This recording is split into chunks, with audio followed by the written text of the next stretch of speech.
Abra comigo sua Bíblia em Êxodo, livro de Êxodo, capítulo 20. Nós temos uma agenda nos domingos pela manhã, já estamos no sétimo mandamento. Sétimo mandamento, e quero meditar com você rapidamente nesse sétimo mandamento. Êxodo capítulo 20. Então falou o Senhor todas estas palavras. E você vê que o discurso divino começa com uma afirmação que é a base de tudo que é construído a partir daqui.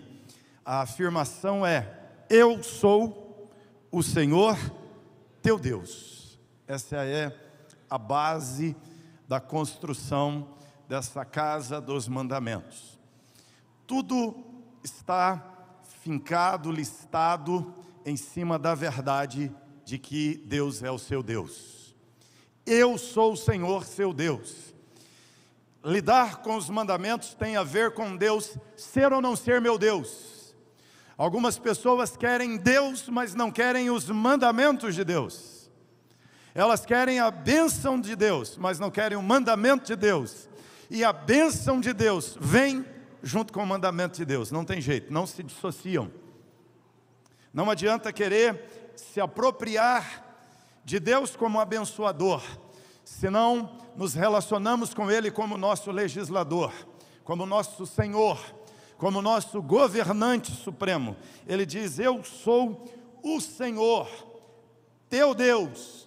E a palavra Senhor aqui não é modo de tratamento, como nós nos dirigimos a pessoas mais velhas ou numa posição superior, o Senhor. Não, a palavra Senhor aqui é dono. A palavra Senhor é proprietário.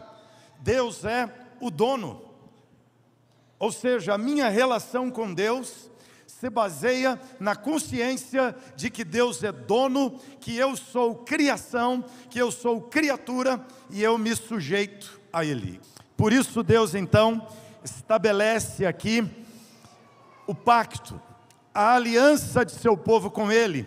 A legislação, na verdade, ela é a síntese das cláusulas do contrato, da aliança, da relação nossa com Deus.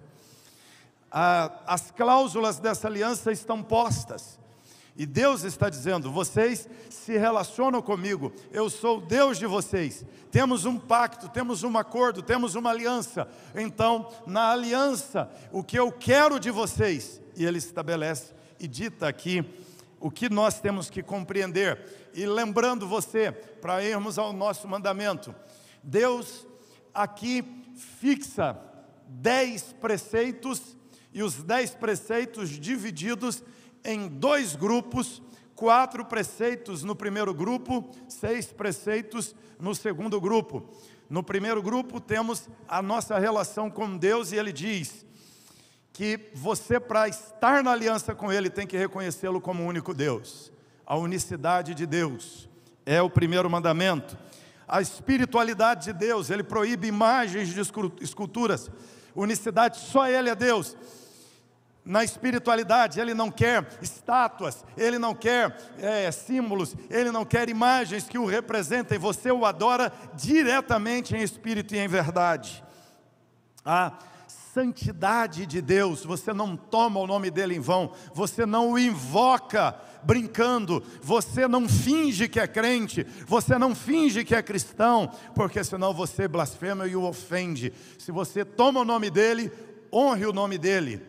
A soberania de Deus sobre a vida, sobre o homem, por isso Ele estabelece o dia do descanso, mostrando que Ele é Senhor da vida, Ele é o Senhor da semana, Ele é o Senhor do homem. Nós não vivemos para o trabalho, nós vivemos para a glória dEle, e Ele reina e governa sobre nossa vida. Por isso Ele estabelece o dia e santifica o descanso. Lembrando, Ele não santifica o dia, Ele santifica o descanso. 6 outros mandamentos, Deus vamos dizer aqui, os coloca na horizontal, os 4 primeiros a vertical, os outros têm a vertente vertical, mas impactam diretamente na horizontal. Deus fala da sacralidade das autoridades, dos pais, dos que governam, reconhecer e submeter a autoridade. Ele fala da sacralidade da vida, pastor Cássio ministrou sobre isso semana passada. A vida é sagrada, por isso ele diz, não matarás, não é mais do que não meramente matar, é reconhecer o valor, é reconhecer o sentido, é reconhecer o propósito da vida. Por isso Deus disse, não matarás. E hoje nós temos a sacralidade do corpo e da instituição, casamento, família. E aí o mandamento é, não adulterarás, não cometerás adultério. Esse é o nosso mandamento de hoje. Versículo de número 14, vamos ler juntos? Está aí? Você tem todos os outros mandamentos, mas é um versículo bem pequeno. O que é que está escrito aí? Não adulterarás. Esta é a ordem desse mandamento. Esse é um mandamento que incomoda muito, porque o ser humano, por natureza, gosta de sexo. Gosta ou não gosta? O ser humano tem o impulso sexual nato. E graças a Deus pelo impulso sexual, porque senão a humanidade não se preservaria. O instinto, o impulso, o desejo sexual foi posto no ser humano para que o ser humano preserve a espécie. Se perde o desejo sexual, a procriação vem pela sexualidade. Nós seríamos como o urso panda, o bichinho não cruza de jeito nenhum, põe o macho e a fêmea na gaiola e está entrando em extinção, tem que fazer inseminação artificial, não é? Não, Deus colocou o impulso sexual. A questão bíblica não é o desejo do sexo como pecado, a questão bíblica é como sacia o desejo sexual. Existe a maneira correta e a maneira pecaminosa. Lembra de Jesus na tentação do deserto? Depois de 40 dias, Jesus teve fome. Quando Jesus teve fome, o que Satanás fez? Uma proposta. Transforma pedra em pão. Ou seja, sentir fome é pecado? Sentir fome é pecado, gente? Estão com medo de responder? Só porque o assunto é sexo? Então, sentir fome não é pecado. Matar a fome é pecado? Só os gordinhos responderam, não. A turma da dieta nem respondeu, né? Matar a fome é pecado? Não. Mas, dependendo de como se mata a fome. Ou seja, Jesus estava num jejum. Era hora de comer? Não. Então ele não podia quebrar o jejum. Mas Satanás, aproveitando a fome, faz uma provocação. Porque ele quer que Jesus quebre o jejum. Ele quer que Jesus use o poder para transformar pedra em pão e use um meio para satisfazer suas necessidades e seus desejos, que Jesus use um meio não leal, não legítimo para saciar seus desejos. Jesus só tinha que descer, voltar do deserto, ir para casa, pegar comida e comer. Não era para transformar pedra em pão. Não era esta a finalidade do poder. Usá-lo para saciar seus desejos. Então, você percebe que a linha de saciar legitimamente a necessidade humana, a linha de saciar legitimamente e de saciar ilegitimamente é muito tênue. É muito fácil transgredir aquilo que Deus estabeleceu. E quando Deus dá um mandamento dizendo, não adulterarás, algumas pessoas entendem o mandamento minimalisticamente. Elas dizem assim, o que Deus proibiu no 7º mandamento? Ele proibiu que um homem casado tenha relações sexuais com outra mulher que não a sua esposa. Olha só o que Deus fez, o sujeito é solteiro, pode ficar com todas. Aí casou, agora só a esposa. Mas ninguém casava, não é? Casar vira a restrição. Não é isso que o mandamento está proibindo meramente. É isso também, mas não é só isso. Alguns dizem que, na verdade, esse mandamento só se dirigia a uma tendência liberal hoje, dizer que esse era um mandamento que só se dirigia à mulher. Porque na cultura daqueles dias, o homem podia ter uma vida sexual desregrada do jeito que quisesse. Mas a mulher, por causa da maternidade, era aquela objeto da proibição desse texto. Ou seja, era só que a mulher não pudesse trair o marido ficasse à vontade. Com certeza é uma interpretação de um homem, não é? Folgado. Há várias distorções do que o mandamento está dizendo, mas, queridos, nós precisamos olhar aqui não meramente na perspectiva de uma proibição mínima de conduta sexual. Na verdade, o princípio maior do mandamento é a sacralidade do corpo. O corpo é sagrado, o corpo é importante para Deus. E a sacralidade do casamento, quando ele diz não adulterarás, ele está dizendo, não use o sexo fora da finalidade com a qual ele foi criado. E o sexo foi criado como expressão máxima de unir marido e mulher e os dois se tornarem uma só carne. E todo uso do sexo, todo saciar do desejo sexual fora da maneira como Deus disse para saciar é pecaminosa. Ou seja, é transformar pedra em pão. Ah, mas eu tenho vontade. Pois é, Jesus estava com fome ou não estava? Qual é o jeito de matar a fome? Encerra o jejum, vai para casa e come. E aliás, quem faz 40 dias de jejum não pode comer pão. Tem que começar tomando suco de laranja, repõe a vitamina C, tem que ir de leve no açúcar e vai aos poucos. Por quê? Se um sujeito fica 40 dias sem comer e come pão, ele morre entalado. Ele paralisou todo o sistema digestivo. Você percebe que é uma armadilha? Come e morre. Ou seja, gente, sexo não foi para trazer morte, sexo foi pensado por Deus para trazer vida, mas sexo na nossa sociedade, sexo na nossa cultura hedonista, tem trazido morte, tem trazido traição, tem trazido perversão, tem trazido promiscuidade, tem gerado aborto, tem gerado homicídio, sexo tem gerado guerras, sexo tem gerado insanidades, separações, tem matado famílias, tem matado reputações, tem matado empresas, tem trazido falência a nações, a civilizações, mas sexo é um meio de vida e não de morte, e a humanidade está usando para morrer e não para viver. É um princípio de Deus, sacralidade do corpo, sacralidade do sexo, sacralidade da instituição, casamento. Quando Deus diz não adulterarás, Deus está dizendo não viole a sacralidade do casamento, do sexo, do corpo. O corpo para Deus é sagrado. Essa é uma concepção problemática para muita gente. Muitas pessoas entendem que Jesus morreu na cruz para salvar a nossa alma. O corpo é pó e não tem sentido. O corpo vai ser destruído mesmo, então o corpo não tem a menor importância. Na verdade, eu quero destacar para nós a importância do corpo.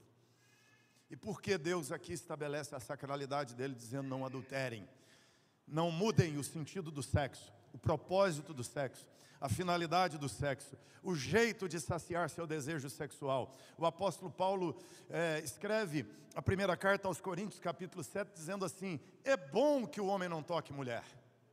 Aí a turma do machismo, do feminismo diz assim, está vendo? Paulo era machista. Não, ele está dizendo assim, é bom que uma pessoa não case, vale para homem e para mulher.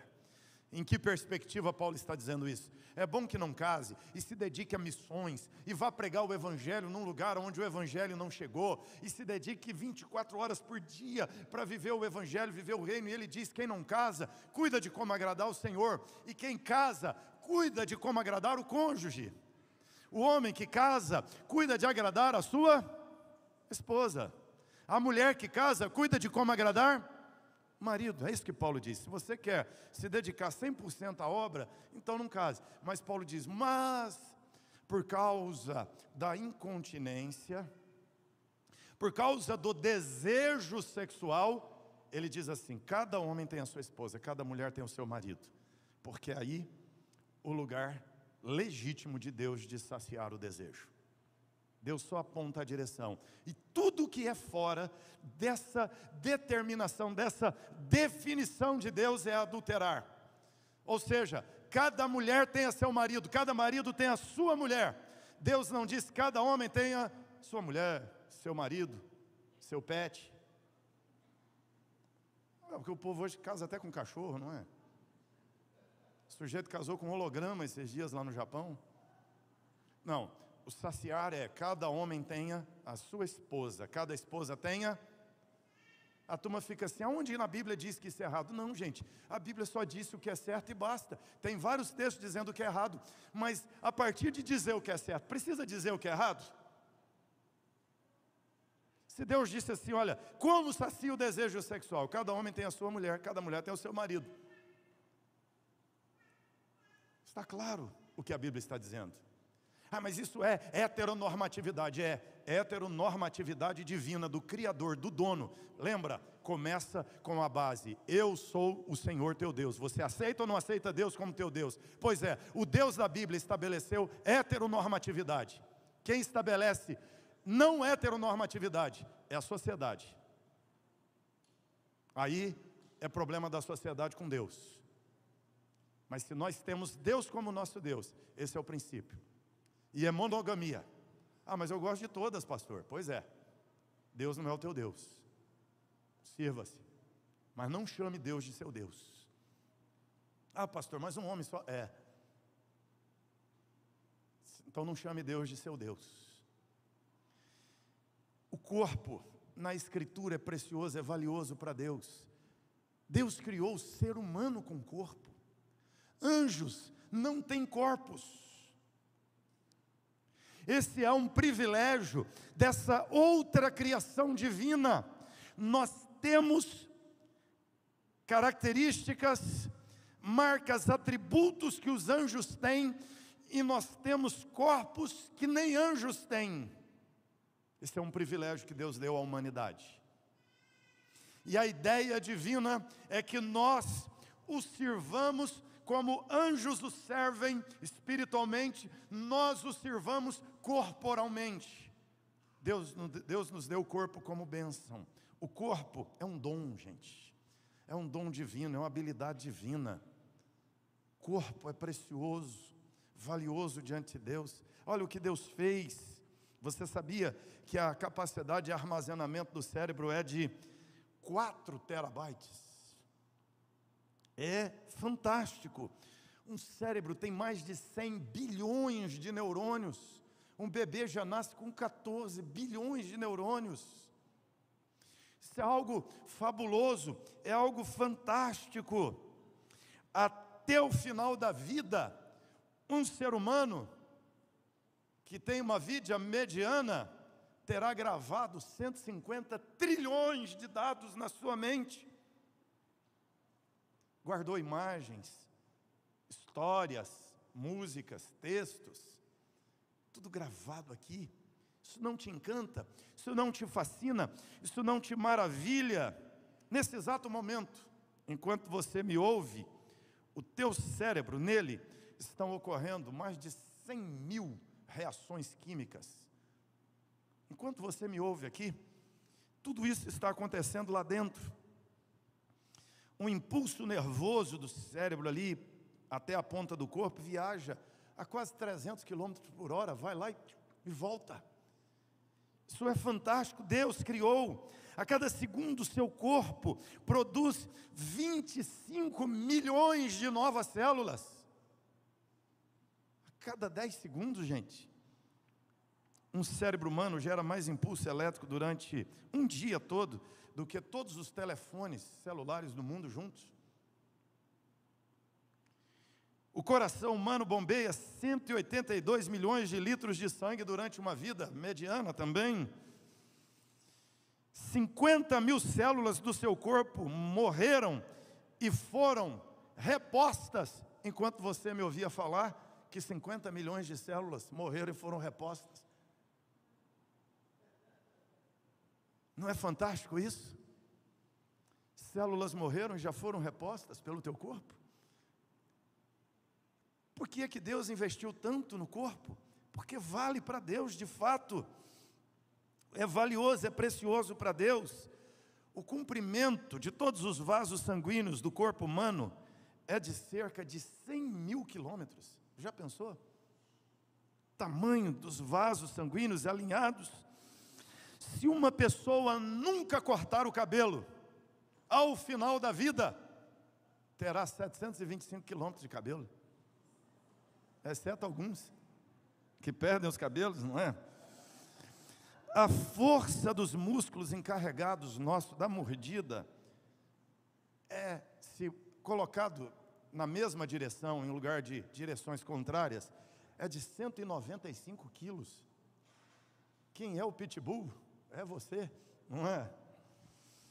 Ao longo da vida, irmãos, a pele humana se renova 1000 vezes.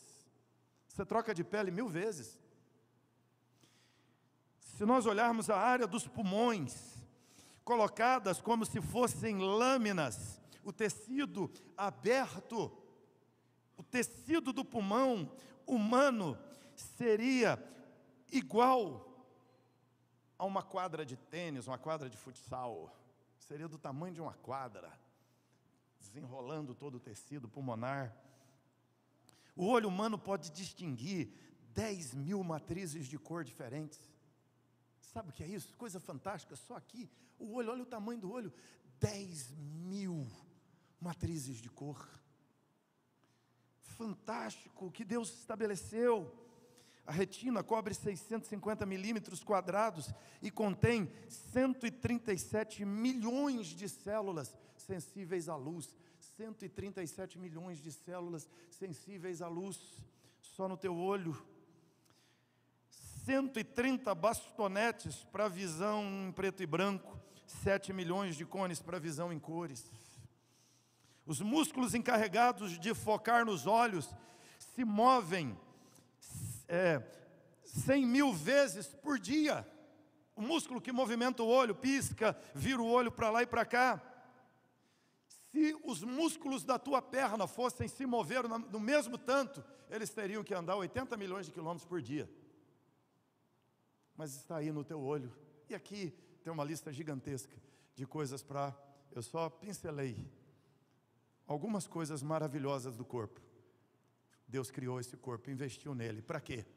Para você destruí-lo na promiscuidade? Para quê? Para você simplesmente destruí-lo, decompô-lo na orgia? Não, não é isso, irmãos.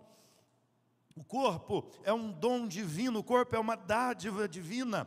E, segundo o apóstolo Paulo, em Romanos 1:24, o apóstolo Paulo diz assim: por isso Deus entregou tais homens à imundície, para, pelas concupiscências de seu próprio coração, desonrarem os seus corpos entre si. O que muitas pessoas fazem é desonrar o corpo entre os próprios seres humanos.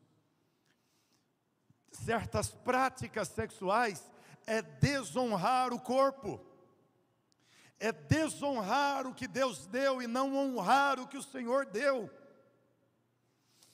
Preste atenção que Deus fala de desonrar o corpo, ou seja, uma honra do corpo, o corpo usado, uma boa mordomia do corpo. Um dos 7 princípios centrais da Bíblia, a mordomia, e uma das mordomias, a mordomia do corpo, o cuidado com o corpo. Você precisa entender, temos que honrar o corpo. Não é só com a sexualidade errada que se desonra o corpo. O corpo precisa saber, nós precisamos saber possuir o corpo, diz a palavra, em honra, de uma maneira responsável, de uma maneira sensata. Olha o que Paulo diz em 1 Tessalonicenses 4:4, que cada um de vós saiba possuir o próprio corpo em santificação e honra. 1 Tessalonicenses 4:4. Se puser conseguir colocar na tela, coloca para nós. Cada um saiba possuir o corpo em honra e santificação. O que Deus quer dizer com não adulterarás? Não adulterarás é possua teu corpo em santificação e honra. Tessalonicenses, você errou a cidade, não é Colossos, é Tessalônica, não é? Possuir o corpo, usar o corpo corretamente, a boa mordomia do corpo, a boa gestão do corpo. Paulo escreve a segunda carta aos Coríntios, capítulo 5, versículo 10, dizendo: porque importa, agora que você não achou o Tessalonicenses, põe o Coríntios, 2 Coríntios 5:10, esse eu quero que você leia comigo, vamos ler juntos, isso é muito importante para aquilo que nós estamos revisando de conhecimento dessa manhã. Como Deus cobra de nós a boa mordomia do corpo, e quando Deus diz não adulterarás, é um bom uso do corpo, é o uso responsável do nosso corpo, da nossa mente, do nosso cérebro, dos nossos olhos, da nossa boca, das nossas mãos, da nossa genitália, de tudo no nosso corpo. Nós temos que fazer uso responsável. 2 Coríntios 5:10, não veio na tela? Vai na Bíblia aí se você achou. Pronto, chegou. Vamos juntos? Porque importa que todos nós compareçamos perante o tribunal de Cristo, para que cada um receba por meio do corpo. Preste atenção, olha o que está dito aí. Cada um receba segundo o bem ou mal que tiver feito por meio do corpo. A nossa sociedade gosta de enfatizar: você não pode matar usando o corpo, você não pode roubar usando o corpo, tá? A mesma Bíblia diz, a mesma Bíblia, que é a base do ensino, que diz que não pode matar, que não pode roubar, a mesma Bíblia que é a base de códigos penais das várias nações, como você ouviu semana passada, ela também diz: possua teu corpo em santidade, você será julgado pelo bem ou mal que estiver feito pelo meio do corpo, por meio do corpo. E Deus disse: com o seu corpo não adultere, não pratique a promiscuidade, não pratique aquilo que é ilegítimo no campo da sexualidade. Esse é o princípio, esse é o preceito do sétimo mandamento. Quando você tem o sétimo mandamento, uma regulamentação do sétimo mandamento, você tem no livro de Levítico, capítulo 18, e lá naquele texto, ele é mais específico acerca do que o mandamento quer dizer. Por isso lá ele vai falando: nenhum homem se chegará a qualquer parenta de sua carne, não descobrirás a nudez do teu pai e da tua mãe, não descobrirás a nudez da mulher do teu pai, a irmã da tua irmã, filha de teu pai e filha da tua mãe, a nudez da filha do teu filho, não descobrirá a nudez da filha da mulher do teu pai, a nudez da irmã do teu pai, da tia, a nudez da irmã da tua mãe, a nudez do irmão do teu pai. E assim ele vai dizendo: da tua nora, não se achegue à mulher do teu irmão, a mulher da sua filha, a nudez de uma mulher e de sua filha ao mesmo tempo. Não tomarás a filha do seu filho, nem a filha da sua filha. Parentes são, maldade é, diz o texto. Não tomará a mulher com tua mulher outra mulher. Aí a turma que diz que a Bíblia permitia poligamia, não, a Bíblia nunca permitiu. A Bíblia descreve a poligamia do mundo antigo. A Bíblia nunca permitiu que um homem tivesse duas mulheres. A Bíblia narra que Abraão teve duas, a Bíblia narra que Jacó teve 4, a Bíblia narra que Davi teve 8, a Bíblia narra que Salomão teve 700, é o mais guloso, não é? Fora as concubinas, que os maridos acabavam também tendo relações sexuais com as concubinas. Salomão tinha suas 300 concubinas, mas isso era proibido, e por isso Salomão é disciplinado por Deus. E assim, a Bíblia diz: cuidado com a mulher impura, não se deite com a mulher do próximo. Com a descendência, ele diz: não se deitará com um homem como se fosse mulher, é abominação. Não te deitará com um animal para te contaminares com ele, nem a mulher se porá diante de um animal. E assim o texto vai dizendo, ou seja, ali no texto é só esmiuçando tudo que tudo que o 7º mandamento quer proibir. Ou seja, é um jeito aberto, detalhista de dizer o que Paulo disse. Você tem desejo sexual, cada marido tem a sua mulher, cada mulher tem o seu marido. Honre seu casamento, honre seu corpo, para a glória de Deus. Possua teu corpo em santidade e honra diante de Deus. Para concluir, eu queria colocar 4 conceitos importantes em relação ao corpo, só vou mencioná-los. Primeiro, o propósito do corpo. Você tem corpo para a glória de Deus. O corpo não é para a glória tua. O corpo não é para vaidade, o corpo não é para exibicionismo, o corpo não é para a insanidade que a nossa cultura e civilização tem desenvolvido em relação a ele. O corpo é para ser possuído para a glória de Deus. Esse é o propósito do corpo, é para seu bem-estar, é para seu deleite, é para seu prazer, é um privilégio, é uma honra, e nós podemos dizer glória a Deus porque nos deu corpo. E o ser humano sem corpo é morto. Separa o espírito humano do corpo, é morte. Nós vivemos e somos corpo. E o corpo é bênção de Deus. Segundo, a corrupção do corpo veio com a queda. A queda trouxe a corrupção do corpo. Mas a morte de Cristo na cruz trouxe a redenção do corpo. Esse é o 3º conceito. E o 4º e último, a transformação do corpo. Diz o apóstolo Paulo na primeira carta aos Coríntios, capítulo 15, o que é mortal será revestido de imortalidade. O que é corrupto será revestido de incorruptibilidade. Ou seja, Cristo morreu na cruz para te resgatar fisicamente, para que você habite o novo céu e a nova terra fisicamente diante de Deus em glória. Então, não adulterarás significa tenha uma boa mordomia do seu corpo. Entenda a sacralidade do corpo. Entenda o quanto o corpo é sagrado diante de Deus, o quanto Deus investiu, te deu o privilégio de viver em corpo, para glorificar Deus com a tua sexualidade, com o teu apetite, com os teus talentos, com os teus dons, com o teu trabalho, com a tua força, com as tuas emoções. Deus te deu esse grande benefício. Desfrute dele para a glória de Deus. E olha que bênção, um dia Deus resgata esse corpo, e um dia Deus transformará esse corpo corruptível em corpo de glória. O corpo já é uma bênção, um dia Deus fará um upgrade. E olha que bênção, o cabelo branco ficará preto, a ruga vai desaparecer, a celulite desaparecerá, as doenças desaparecerão, nós não teremos mais doença, teremos um corpo perfeito, que não envelhece. O osso do corpo humano já é mais duro que o metal, na glória será mais ainda. Um corpo glorificado, corruptível, revestido de incorruptibilidade, e o desejo humano inclinado só para as coisas boas. Você em corpo, vivendo a eternidade para a glória de Deus. Seremos a primeira criação divina, vivendo a eternidade em corpo. Você entende o tamanho do privilégio? Entende o tamanho da honra? Louvado seja Deus, porque Ele nos deu o privilégio de ser criação dEle, e que vivamos para a glória de Deus, com os nossos corpos para a honra e glória do Senhor. Eu queria convidar aqui nossos irmãos lá do Jardim Primavera. Nós vamos recebê-los e depois cantar. Já fica aí, tá aí, mano, tá no posto certo.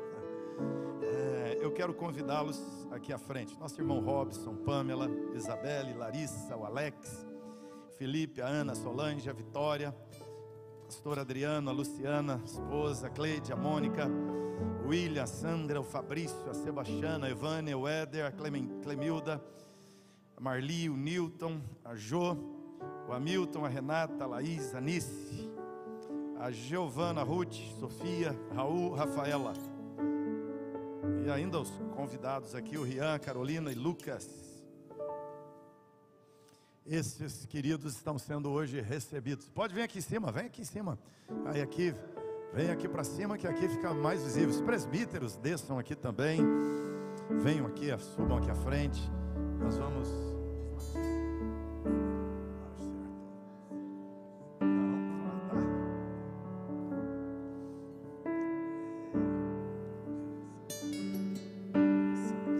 Maravilha, queridos. Estamos recebendo todos esses irmãos como membros da igreja nesta manhã.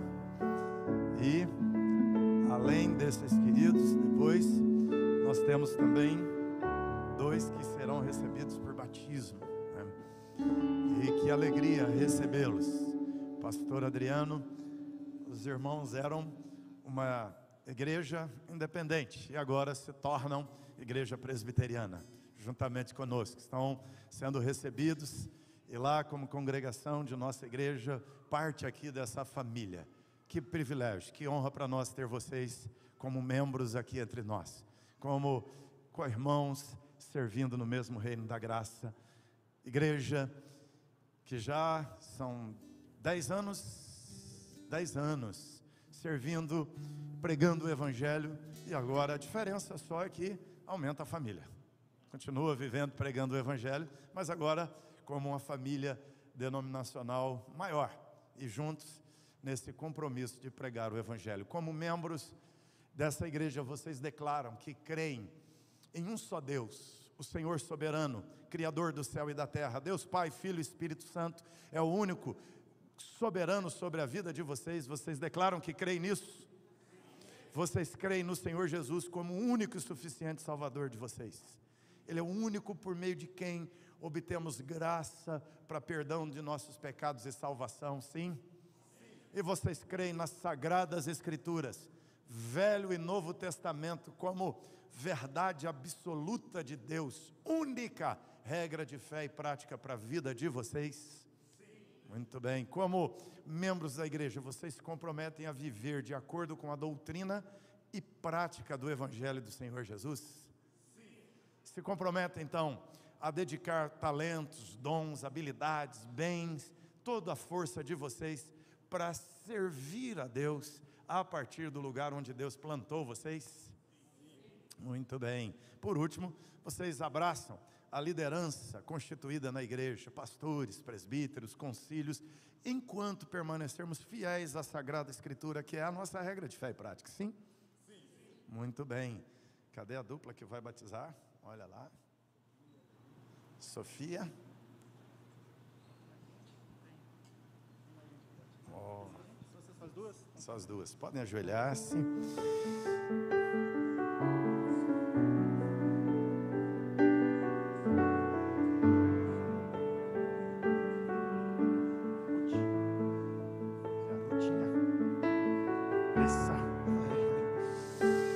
É isso.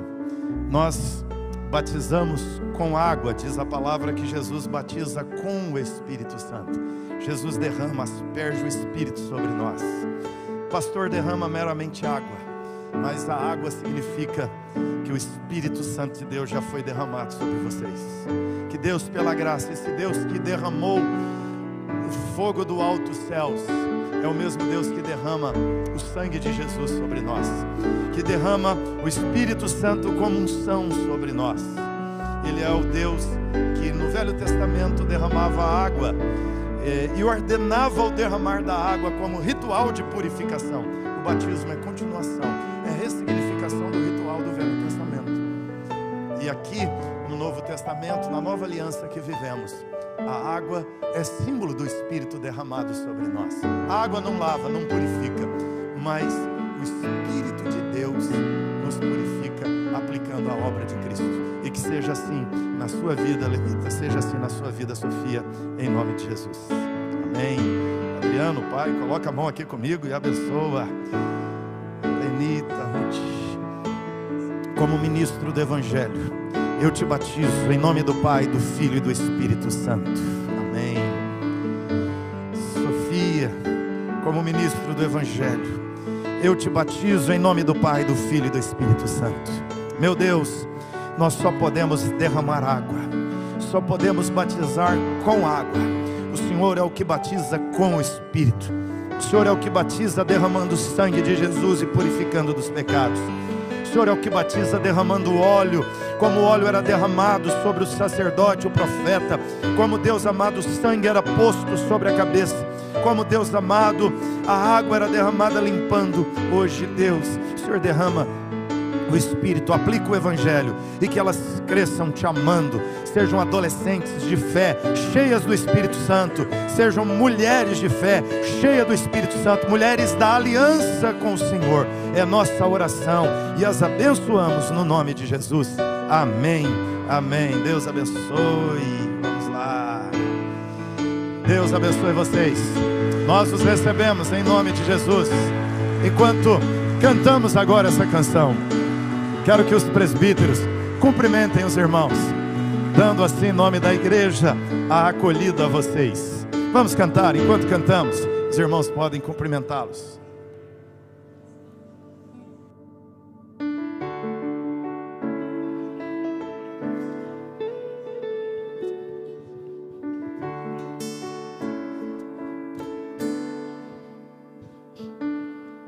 Não existe nada melhor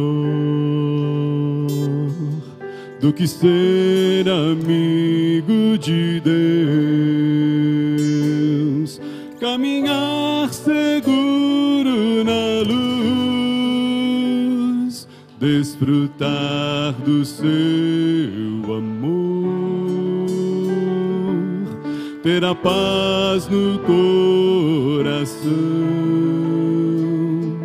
viver sempre em comunhão e assim perceber a grandeza do poder de Jesus, meu bom pastor.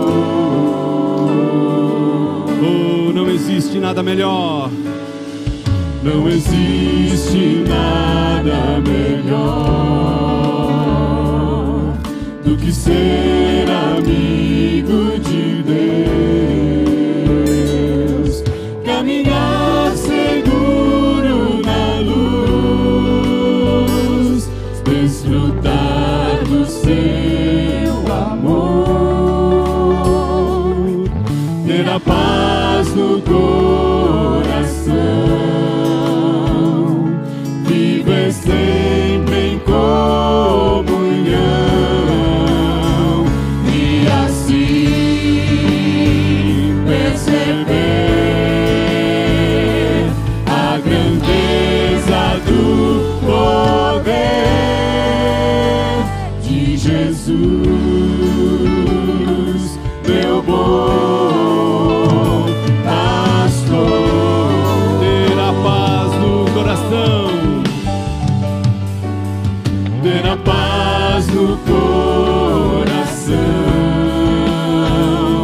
viver sempre em comunhão e assim perceber a grandeza